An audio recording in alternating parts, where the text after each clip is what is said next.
Hi, my name is Jatin Popat. I am a lawyer by profession. I have a last 30 years of experience in legal matters, and I am a founder of a WillJini, India's first succession services company. We have been providing will and succession services to Indians residing in India and abroad, which are NRIs, since 2014. And today we want to make you understand little bit of about succession certificate or letter of administrations. So let me begin. What is a succession certificate and when it is required? So we have seen that people around in India, mostly they had not been writing a will regularly, right? In past, there are always tradition, customary they follow that everything will be given to the head of the family, which is a tradition, but the law says differently. The succession law of India is since 1925.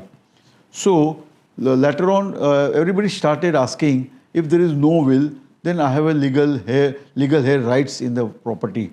So then the dispute starts coming up that if there is no will, then who is the legal heir, right? So when the question comes from the family members that I am a legal heir, I need my property assets in the particular family member, there is a requirement of succession certificate. So legal heirs, if a person died, then who are the legal heirs which is to be proved by the way of succession certificate. Some of the time it is also allowed to be given by a legal heirship certificate by the Tehsildar or collector office. That is as per their family tree.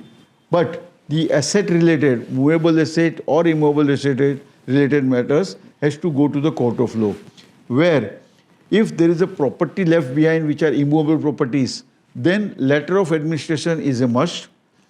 Person has not written a will, there is an immovable property, then it is necessary to get a letter of administration. So the court will list down all that asset and list of the legal heirs, and they give an order which is called a letter of administration that this property now has to be given to these members jointly.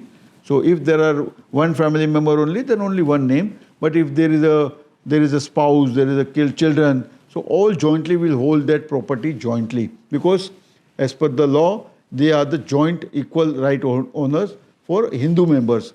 Similarly, other religions, there is a different law. So what happens, this legal heirs will hold the property jointly. This is immovable property. A person has died, he has not made a will, and the property doesn't include immovable property. There is only movable asset like a business or like a bank account or a demat account or insurance policy. If they have only movable assets, then you need a succession certificate. Now this letter of administration and succession certificate both are issued by the court of law, the civil code. The process is almost similar.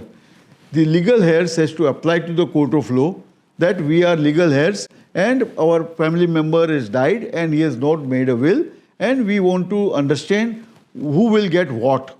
Then the court will provide a list of the legal heirs, and if the person died is a Hindu, then everybody will get equally, which is mother, wife, the kids for a male person. Similarly to a female, husband or the children. So this is how they will be getting equally. And the court will give the name of the legal heirs, which they will jointly hold the property. So both the things are for when there is a no will. It is to be obtained by the court of law. We have to pay a court fees depending upon the asset value. So typically in Maharashtra, if the value of the asset left behind is 11 lakhs and more, then the court fees is 75,000 to be paid. And there are some legal fees of the matters that to be handled at the court of law, which takes 6 to 8 months' times. Our company also manages such matters in a large way, and we have been helped quite a few people for obtaining such a letter of administration and succession certificate. So this is what we have to explain to you about it briefly. Thank you so much for your time.